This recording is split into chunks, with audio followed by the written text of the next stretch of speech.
Mon enfance, en fait, mon père m'emmenait souvent sur des salons professionnels, comme le salon de la machine-outil, la biennale. À l'époque, on appelait ça la biennale de la machine-outil. Moi, j'étais vachement fasciné par les stands, le côté un peu fastueux, les commerciaux qui étaient là avec des cravates, qui recevaient les clients, le côté représentation, un peu le côté ambassadeur de l'entreprise.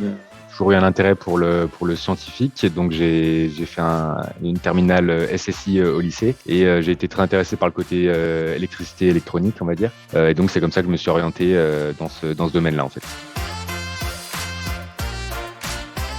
Donc un bac SSI au lycée, donc sciences de l'ingénieur. Le côté électrique m'ayant plu, je suis allé dans un DUT génie électrique informatique industriel. Après ça, j'ai voulu m'orienter un peu plus vers le côté relationnel et commercial.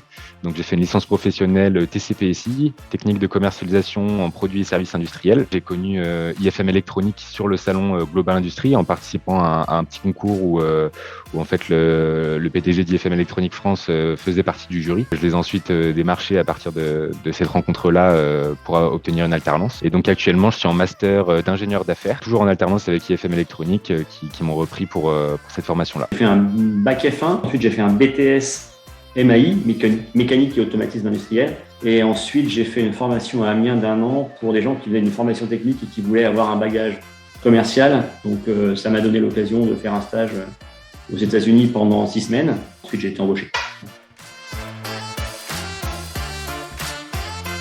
Gérer les clients existants, donc c'est suivre leur portefeuille de commandes et travailler sur leur nouveau projet, leur devis. Moi, je travaille avec des industriels de manière sédentaire, donc c'est-à-dire au téléphone très principalement. Donc mon but, c'est de leur apporter des réponses, de leur trouver des solutions à toutes les problématiques techniques qu'ils peuvent rencontrer, donc sur la partie automatisme. Et puis en prospection, c'est aller chercher des clients. Il y a plein de solutions pour ça, et ce serait un peu long de tout détailler, mais c'est aller chercher de nouveaux clients, les chiffrer et essayer de les faire rentrer. Donc mon but, c'est vraiment de les accompagner, de leur trouver des solutions qui correspondent le mieux à leurs besoins.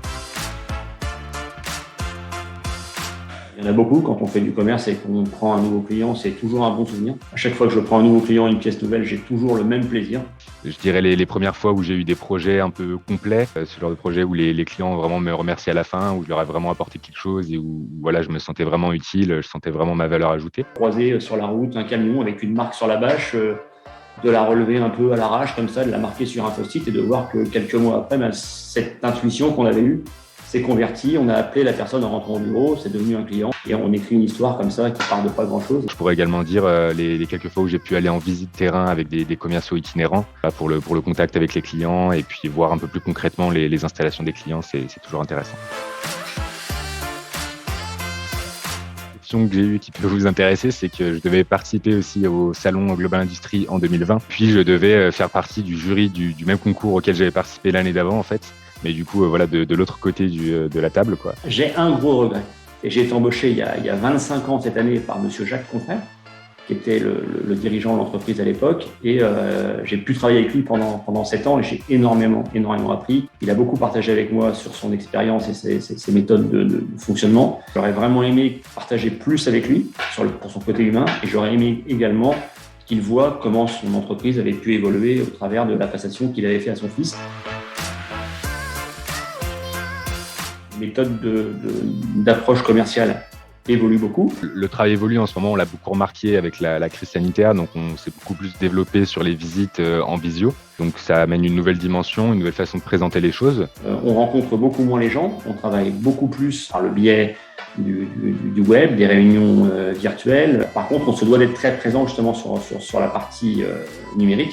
Donc on investit dans les moyens et dans des gens qui nous permettent d'approcher des clients de manière différente en utilisant des plateformes industrielles par exemple, en travaillant sur les réseaux sociaux via LinkedIn, via Facebook, via Twitter.